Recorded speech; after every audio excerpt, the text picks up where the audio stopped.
Hello everyone and welcome back to my channel. आज के video में हम JKSSB VLWO का मॉक टेस्ट करेंगे और VLWO का सिलेबस जो है उसको ध्यान में रखते हुए हमने क्वेश्चंस को सेट किया है। आज के वीडियो से आपकी जितनी भी प्रिपरेशन आज तक हुई है आप उसका टेस्ट कर सकते हो। तो आइए, आपका समय हम वेस्ट नहीं करेंगे, आइए वीडियो को स्टार्ट करते हैं। सबसे पहला क्वेश्चन जो हमारे पास है करंट अफेयर से क्वेश्चन है कि operation Karuna was launched to assist which of the following countries. Operation Karuna जो है ये इंडिया ने लॉन्च किया था, तो किस कंट्री को हेल्प करने के लिए इसको लॉन्च किया गया था। इस क्वेश्चन का आंसर है म्यांमार। आप इसको याद रखोगे। और जो चीज़ अब मैं इसके बारे में आपके साथ डिस्कस करना चाहता हूँ वो ये कि ऑपरेशन करुणा जो है ये किस लिए लॉन्च किया गया था, क्योंकि अगर आप देखोगे अगर ये पेनिनसुलर इंडिया है तो यहाँ पे है बे ऑफ बंगाल, यहाँ पे है बे ऑफ बंगाल। इसमें एक साइक्लोन आया था जिसका नाम था मोचा, ठीक है, MOCHA, मोचा। ये नाम दिया था इसको यमन ने। किसने?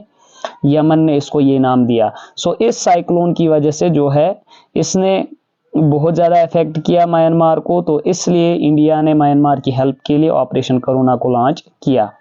एक और क्वेश्चन हम देखेंगे अपना, the northern plains of India are separated from the peninsular region by. कि नॉर्दर्न प्लेन्स ऑफ इंडिया जो है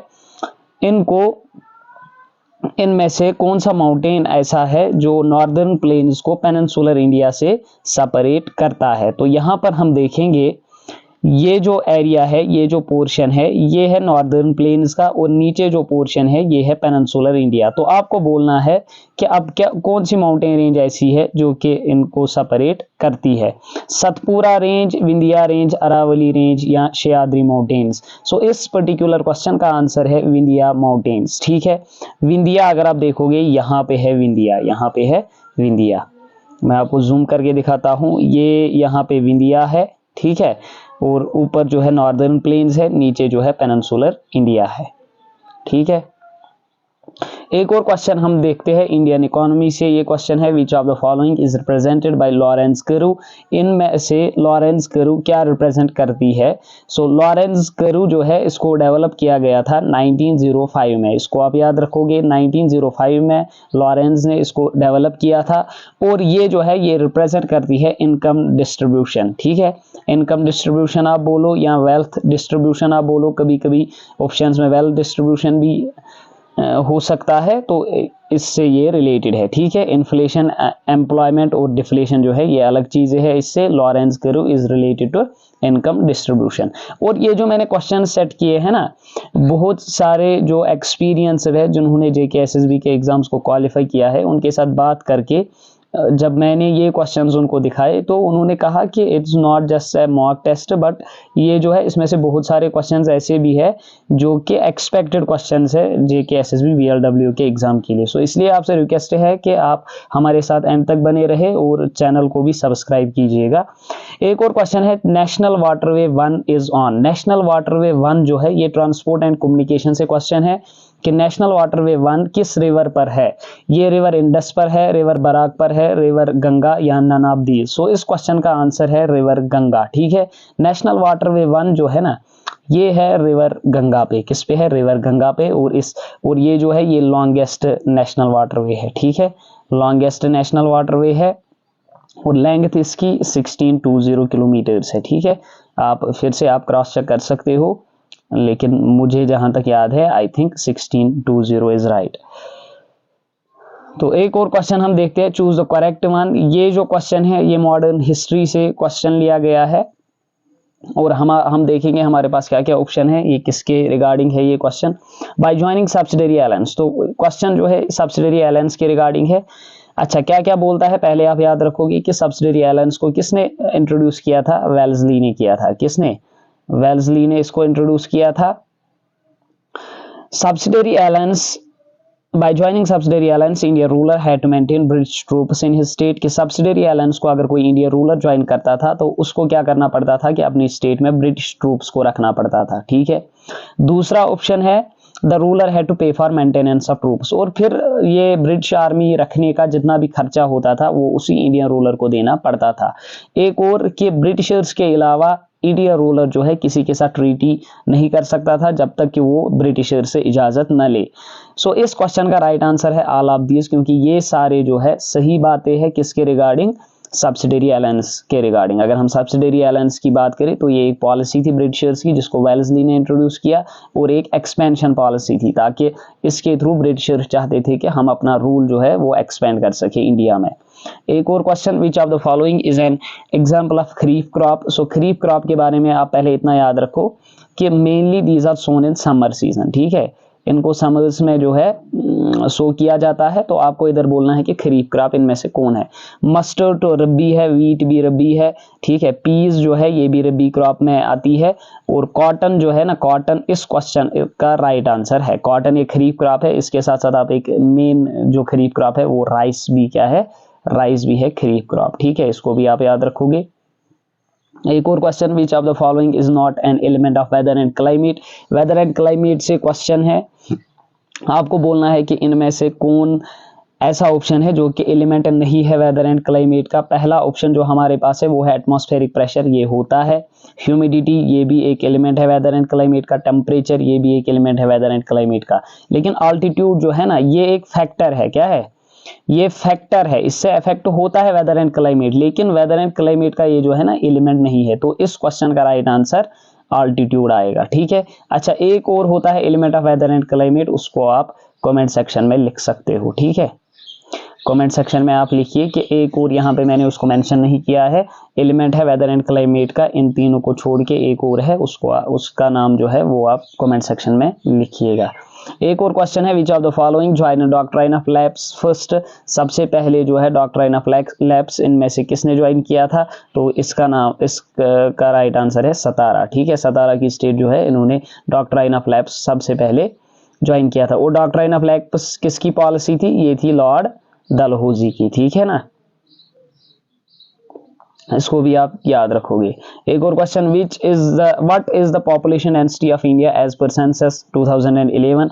2011 में जो सेंसस हुआ उसके अकॉर्डिंग इंडिया की पॉपुलेशन डेंसिटी क्या है, 390, 482, 290, 382।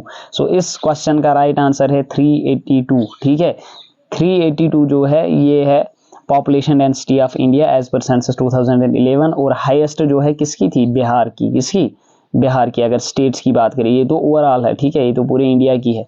हाईएस्ट बिहार की है और लोवेस्ट जो है वो अरुणाचल प्रदेश की है, किसकी, अरुणाचल प्रदेश की। आगे बढ़ते हैं हम, Lohit, Manas, Subansiri are the tributaries of rivers से क्वेश्चन है कि लोहित, मानस और सुबनसिरी जो है ये किस रिवर की ट्रिब्यूटरीज है। ऑप्शन है आपके सामने गोदावरी, ब्रह्मपुत्र, नर्मदा या बराक। सो इस क्वेश्चन का राइट आंसर है ब्रह्मपुत्र। ब्रह्मपुत्र जो है ये हिमालय से निकल के तिब्बत से होते होते ऐसे अरुणाचल प्रदेश में एंटर करता है, ठीक है। तो वहां पे इसकी ट्रिब्यूटरीज है लोहित, मानस, सुबनसिरी, और भी है, तीस्ता रिवर भी इसकी एक ट्रिब्यूटरी है। सो लोहित के बारे में आप याद रखो कि लोहित को हम कहते हैं रिवर ऑफ ब्लड, क्या कहते हैं, रिवर ऑफ ब्लड, ठीक है, रिवर ऑफ ब्लड, इसको भी आप याद रखिएगा। एक और क्वेश्चन हम देखेंगे, lunar lake is located in which of the following states. आपको बताना है कि लूनार लेक जो है ये इनमें से किन स्टेट्स में है, उत्तराखंड, गुजरात, महाराष्ट्र, मध्य प्रदेश। सो लूनार लेक जो है ये महाराष्ट्र में लोकेटेड है, और इसका दूसरा नाम है, इसको हम कहते हैं क्रेटर लेक भी, ठीक है, सॉरी, इसको हम कहते हैं, क्या कहते हैं, क्रेटर लेक, ठीक है, क्रेटर लेक भी इसको बोला जाता है, और ये कहाँ पे है, महाराष्ट्र में है। अच्छा, एक और क्वेश्चन हम देखते हैं, Tungnath temple in Uttarakhand is dedicated to. ये जो है ये एक इंपॉर्टेंट क्वेश्चन बन जाता है क्योंकि ये न्यूज में रहा था, करंट अफेयर से भी बन सकता है, तो इसलिए मैंने क्वेश्चन को इस तरीके से फ्रेम किया है ताकि आप दोनों चीजें याद रखो कि तुंगनाथ टेम्पल जो है ये कहाँ पे है, उत्तराखंड में है। और ये मैं आपको ऑप्शंस पढ़ के कंफ्यूज नहीं करूंगा, तुंगनाथ टेम्पल जो है डायरेक्ट आप याद रखोगे ये लॉर्ड शिवा को डेडिकेटेड है, ठीक है, लॉर्ड शिवा को ये डेडिकेटेड है। एक और question, which of the following articles prohibits children below 14 years of age in hazardous jobs. यानी इंडियन कॉन्स्टिट्यूशन का ऐसा आर्टिकल बताना है कि जो रोकता है आपको कि आप जो 14 इयर्स से बिलो एज वाले बच्चे होंगे आप उनको किसी कंपनी यानी फैक्ट्री या किसी इंडस्ट्री में आप उनको काम नहीं करवा सकते। तो इससे रिलेटेड कौन सा आर्टिकल है इनमें से? तो article 24 is the right answer, article 23 is human trafficking, article 45 ये जो है ये फ्री एजुकेशन की बात करता है, ठीक है, ये फ्री एजुकेशन की बात करता है, और आर्टिकल 47 किसकी बात करता है? पब्लिक हेल्थ की, किसकी? पब्लिक हेल्थ की। और ये जो है ये आर्टिकल 45 और 47 डीपीएसटीज में आते हैं, आर्टिकल 23 और 24 जो है ये आते हैं फंडामेंटल राइट्स में, ठीक है। तो इस क्वेश्चन का राइट आंसर आर्टिकल 24 आप याद रखोगे। एक और क्वेश्चन हम देखते हैं, स्वदेशी movement was launched against the, modern history से एक और क्वेश्चन है कि स्वदेशी मूवमेंट जो है इसको लॉन्च किया गया था किसके रिप्लाई में? Morley Minto reformers, partition of Bengal, Simon commission, cabinet mission. So इसका जो राइट आंसर है partition of Bengal. Partition of Bengal जो है जब लॉर्ड कर्जन के टाइम पे 1905 को पार्टीशन ऑफ बंगाल हुआ था, सो उस टाइम जो है इंडियन लीडर्स जो थे उन्होंने स्वदेशी मूवमेंट को लॉन्च किया था। एक और क्वेश्चन है, as per MG NREGA what proportion of beneficiaries must be women, कि एमजी नरेगा के अकॉर्डिंग जो है बेनिफिशरीज में कितने वीमेन होने चाहिए? तो ये जो है ये भी एक इंपॉर्टेंट क्वेश्चन है, आप याद रखोगे 1/3, ठीक है, 1/3 जो है वीमेन होने चाहिए। एक और क्वेश्चन हम देखते हैं, which section of J&K reorganisation act deals with legislative assembly of J&K and its composition. So J&K reorganisation act का कौन सा सेक्शन ऐसा है जो कि लेजिस्लेटिव असेंबली से डील करता है? सेक्शन 3 ये लद्दाख, यूटी ऑफ लद्दाख की बात करता है, ठीक है। सेक्शन 4 जो है ये जे.एंड.के यूटी की बात करता है। सेक्शन 14 जो है ना ये है लेजिस्लेटिव असेंबली के रिगार्डिंग जो बात करता है, जो लेजिस्लेटिव असेंबली की बात करता है वो है सेक्शन 14। तो इस क्वेश्चन का राइट आंसर रहेगा सेक्शन 14। और सेक्शन 15 क्या बोलता है? ये बोलता है कि रिप्रेजेंटेशन ऑफ वीमेन, ठीक है, representation of women in legislative assembly. इसको भी आप याद रखोगे, लेकिन इस क्वेश्चन का राइट आंसर जो है वो है सेक्शन 14 ऑप्शन सी। एक और क्वेश्चन हम देखते हैं, which of the following is a cold wind blows during night in summer season. तो ये जो है जे.एंड.के का क्लाइमेट एंड वेदर, उससे ये क्वेश्चन है। तो कोल्ड विंड के लिए आप डायरेक्ट याद रखो DADU, ठीक है, दादू आप बोलो इसको, इसको आप याद रखो, ये है कोल्ड विंड। और ये क्या है? लू क्या है? ये है वार्म, ये क्या है? वार्म, ठीक है। सो इस क्वेश्चन का राइट आंसर ऑप्शन ए रहेगा।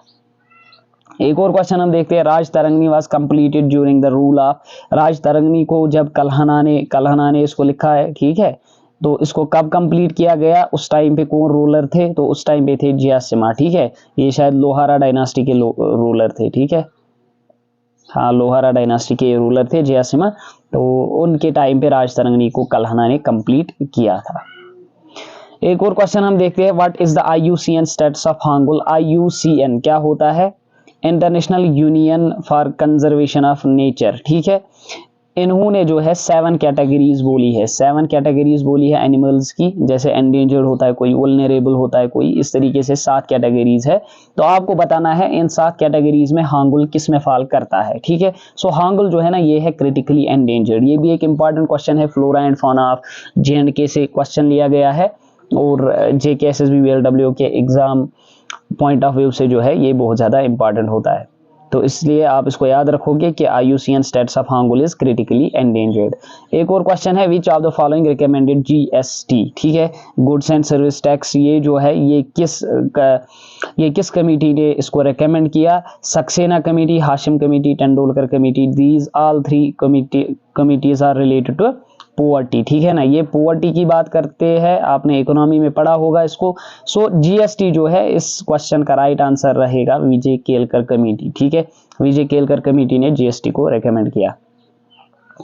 Chemical inhibition of one species by another is known as, ये एनवायरनमेंट एंड इकोलॉजी से क्वेश्चन दिया गया है कि जब कोई एक स्पीशीज केमिकल सेक्रेट करके दूसरे का स्पेस ऑक्यूपाई करे तो इसको हम क्या कहते हैं? इसको हम कहते हैं एलोपैथी, ठीक है। सो इकोट्यून क्या होता है? Zone between 2 ecosystems. सिम्बायोसिस मतलब जब 2 स्पीशीज एक दूसरे के साथ रहे और वो एक दूसरे के बिना नहीं रह सकते, इसको बोलते हैं हम सिम्बायोसिस। न्यूट्रलिज्म आपको पता ही है, जब 2 स्पीशीज रहते हो साथ में, लेकिन इनमें से ये एक दूसरे का ना तो नुकसान ही करते हो ना फायदा पहुंचाते हो, ठीक है, बिल्कुल अपने अपने तरीके से जीते हो। तो ये जो है chemical inhibition of one species by another, इसका ऑप्शन ए राइट आंसर रहेगा, एलोपैथी। उसके बाद हम एक और देखते हैं, malic acid is found in, malic acid किस में, इनमें से मैलिक एसिड किस में पाया जाता है? सो लेमन में मिलता है हमें साइट्रिक एसिड, ठीक है।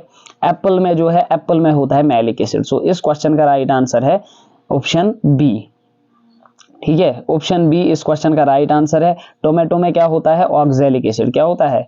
Oxalic acid. और मिल्क में आपको पता ही है लैक्टिक एसिड, ठीक है। सो इस मैलिक एसिड किस में मिलता है? हमें एप्पल में मिलता है। चलो एक और क्वेश्चन देखते हैं, विच chapter of J&K Panchayati Raj act, ठीक है, सॉरी यहाँ पे स्पेलिंग एरर आ गया है, पंचायती राज एक्ट यहाँ पे है, Panchayati Raj act 1989 deals with the powers and functions of Halqa panchayat. आपको बताना है कि हल्का पंचायत की पावर्स किस चैप्टर में मेंशन किए गए हैं। तो इसके टोटल कितने चैप्टर्स है? 14 है, 14 चैप्टर्स है। आपको बोलना है कौन सा चैप्टर ऐसा है जो कि पावर्स और फंक्शंस ऑफ हल्का पंचायत की बात करता है। चैप्टर 1A ये क्या बोलता है? वार्ड मजलिस, क्या बोलता है? वार्ड मजलिस। अच्छा, चैप्टर 2 क्या बोलता है? हल्का पंचायत, क्या? हल्का पंचायत। अगर क्वेश्चन ऐसा पूछे कि हल्का पंचायत से कौन सा चैप्टर रिलेटेड है, तो चैप्टर 2, लेकिन इसने पूछा है पावर्स एंड फंक्शंस, तो ये जो है ये है powers and functions, powers and functions of Halqa panchayat, ठीक है। तो इस क्वेश्चन का जो राइट आंसर रहेगा वो रहेगा ऑप्शन सी, चैप्टर 3, चैप्टर 3। और चैप्टर 10 जो है ना, ये होल्डिंग ऑफ इलेक्शंस के बारे में बात करता है, ठीक है, होल्डिंग ऑफ इलेक्शंस। तो इसको आप याद रखोगे। तो फिर से हम देखेंगे, हमारे पास जो क्वेश्चन था वो था J&K पंचायती राज एक्ट का चैप्टर जो कि powers and functions of Halqa panchayat से डील करता है। तो इसका जो राइट आंसर है चैप्टर 3, ठीक है, इसको आप याद रखोगे। तो ये थी आज की लास्ट क्वेश्चन जो था, ये था आज का हमारा आखिरी क्वेश्चन। और हम इससे आगे भी आपके लिए वीडियोस बनाते रहेंगे। हम JKSSB VLW के लिए मॉक टेस्ट इसी तरीके से अपलोड किया करेंगे। आप सपोर्ट करते रहे और हमारी चैनल को आप सब्सक्राइब करना मत भूलिए। सो मिलते हैं हम अगले वीडियो में।